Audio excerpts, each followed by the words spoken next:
Iran is moving full steam ahead, thwarting international efforts to monitor its nuclear development program. So much so, the head of the International Atomic Energy Agency now says it's like flying in a heavily clouded sky. This comes as negotiations are reviving the 2015 nuclear agreement are set to resume by the end of this month. On this week's episode of The Global Lane, Israel's former ambassador to the United Nations says a more robust response may be needed to stop Iran.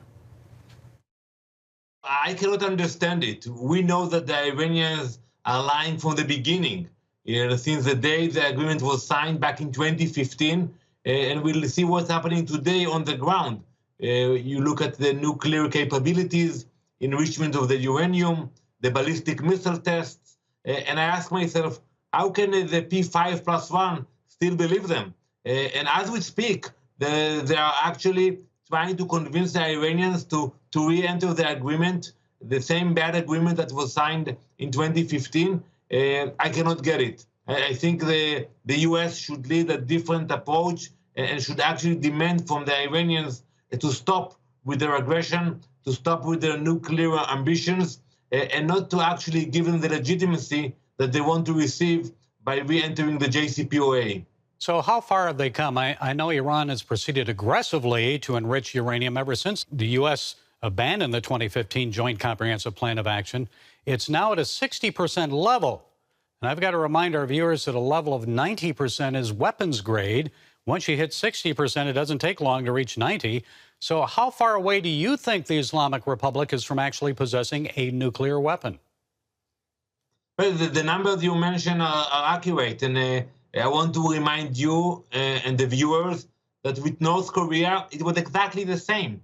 They negotiated, they went out from the room, they came back, and all of a sudden we woke up one morning and they announced that they actually performed a nuclear test.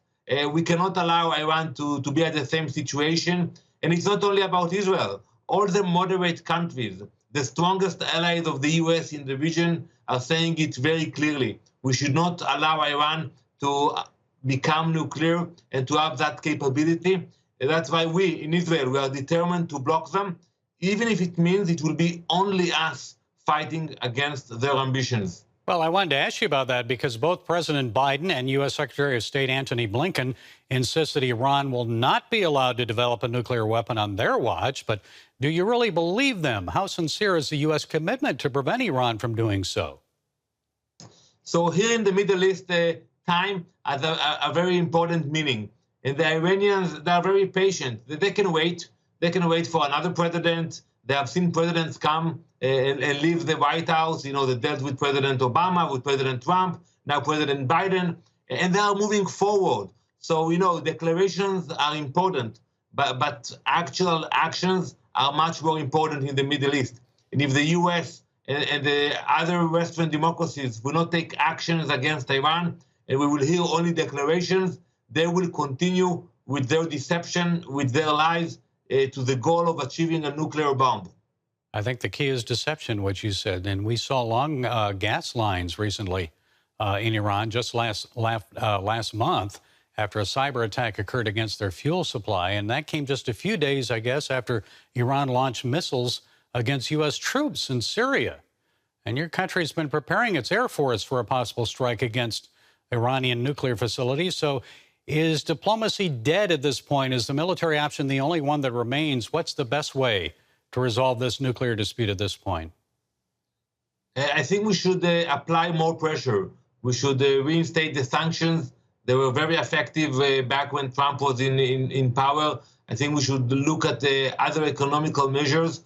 And I have to say very clearly, we have nothing against the Iranian people. They are suffering from the regime, but we have to apply more pressure against the regime, personal sanctions, and I think that would be the best way to convince them. If there will be no other choice, we also leave the military option on the table. Well, it seems like we're heading down that road. As you said, it's delay, build, delay, build. How much longer do you think it's going to be? How much time do you have? So I think what we are seeing now that they are acquiring the capabilities, and when they will decide to race, it can be very fast. So that's why even in Israel, as we speak, the parliament is voting on the budget for the year of 22. And you will see in the budget line of the State of Israel that we are actually allocating the funds for all scenarios. We are not playing the game. We are serious about it. Well, we're serious about praying for Israel and praying for peace in the Middle East. Israel's representative at the UN, Ambassador Danny Danon, good to talk with you again. Thank you so much for sharing your time and insights. Thank you very much. And you can get more of the Global Lane this evening at 8:30 Eastern Standard Time on the CBN News Channel. And you can find that on the CBN News